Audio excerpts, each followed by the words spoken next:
UNTV live, हम हैं आपकी आवाज।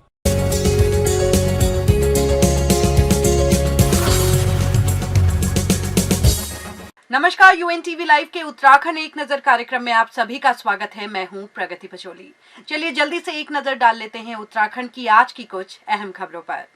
उत्तराखंड राज्य आपदा प्रबंधन प्राधिकरण की ओर से आज राजधानी देहरादून में use of advance technology in disaster management पर विशेष सेमिनार का आयोजन किया गया, जिसमें मुख्यमंत्री पुष्कर सिंह धामी ने बतौर मुख्य अतिथि शिरकत की। इस दौरान इस सेमिनार में तमाम वैज्ञानिक भी मौजूद रहे।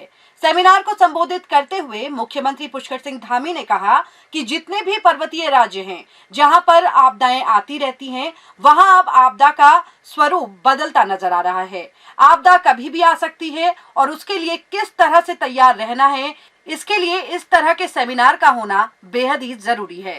आपदा प्रबंधन विभाग के द्वारा जो एक अंतर्राष्ट्रीय कॉन्फ्रेंस आयोजित किया जा रहा है, निश्चित रूप से ये हमारे उत्तराखंड के साथ साथ जितने भी आपदा प्रभावित राज्य हैं, जिनको हिमालयन राज्य कह सकते हैं, उनको प्रत्येक वर्ष आपदाओं का सामना करना पड़ता है।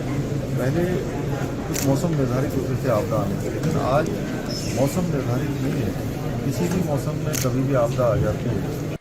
पंजाब में खालिस्तानी समर्थक अमृतपाल के समर्थकों की अरेस्टिंग के बाद अब उत्तराखंड पुलिस भी अलर्ट मोड पर है। इसी के तहत उधम सिंह नगर और हरिद्वार में पुलिस लगातार सघन चेकिंग अभियान चला रही है। साथ ही सभी इलाकों में अतिरिक्त पुलिस फोर्स भी तैनात कर दी गई है। ADG law and order V Murugesan ने इस संबंध में अधिक जानकारी साझा करते हुए बताया कि पुलिस प्रशासन ने सोशल मीडिया पर भी पूरी नजर रखी हुई है। खालिस्तान समर्थन में अगर कोई भी व्यक्ति किसी भी तरह का पोस्ट डालता है तो उस पर कानूनी कार्रवाई अमल में लाई जाएगी। हमारी उधम सिंह नगर और जो बाकी थोड़ा बहुत इधर अपने हरिद्वार यहाँ का अलर्ट किया हुआ, खास करके उधम सिंह नगर में हमारी मॉनिटरिंग स्टेप अप की हुई है।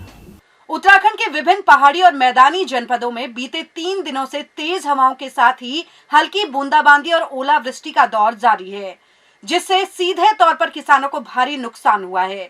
ऐसे में अब नेता प्रतिपक्ष यशपाल आर्य ने सीएम पुष्कर सिंह धामी को पत्र भेजकर बारिश और ओलावृष्टि से चौपट हो चुकी फसल व बागबानी के एवज में किसानों को मुआवजा दिए जाने की मांग की है।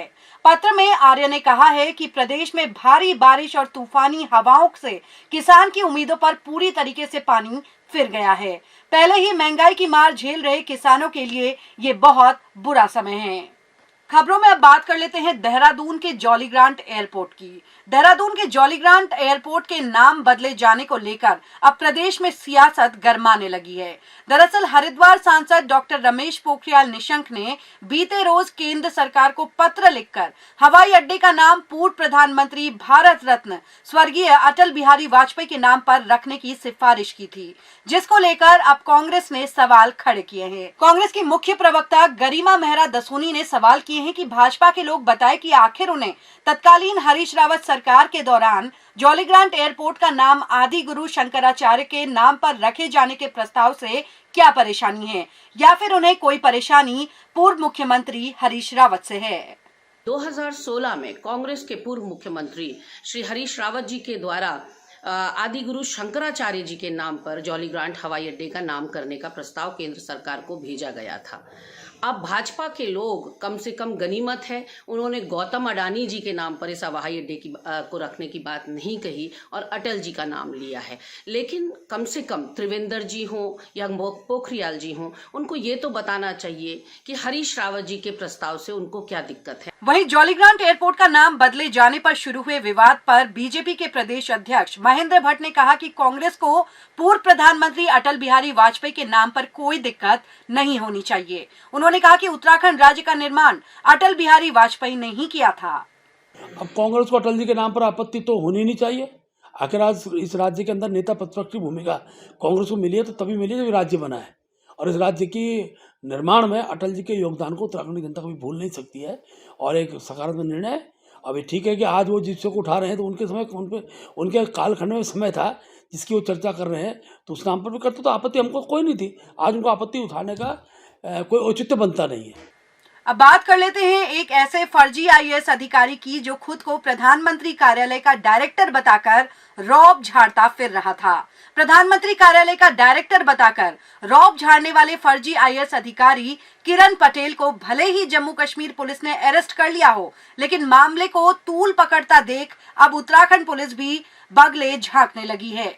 बताया जा रहा है कि फर्जी अधिकारी किरण पटेल बीते साल उत्तराखंड भी आया था। इस दौरान उसने देहरादून, हरिद्वार के साथ ही केदारनाथ धाम की यात्रा भी की थी, जिसकी तस्वीरें भी आरोपी किरण पटेल ने अपने सोशल मीडिया पर साझा की है।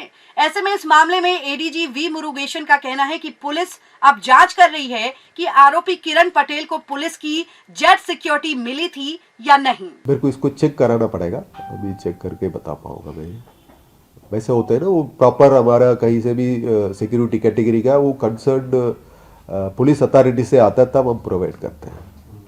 जैसे कि मान लीजिए कि दिल्ली से कोई आ रहा है, सो दिल्ली पुलिस अपना किसी को भी सिक्योरिटी कैटेगरी होता है तो Delhi police also conveys to the state, हमारे पास जो आती है फैक्स आती है, तब हम उस पर कार्रवाई करते हैं। बट इस वाले में हम चेक कर लेंगे, ऐसा तो मेरे ख्याल से नहीं होना चाहिए। तो ये थी उत्तराखंड की आज की कुछ अहम खबरें जिनसे हमने आपको रूबरू कराया है। उत्तराखंड की अन्य खबरों को जानने के लिए आप हमें लाइक, सब्सक्राइब करना ना भूलें। नमस्कार।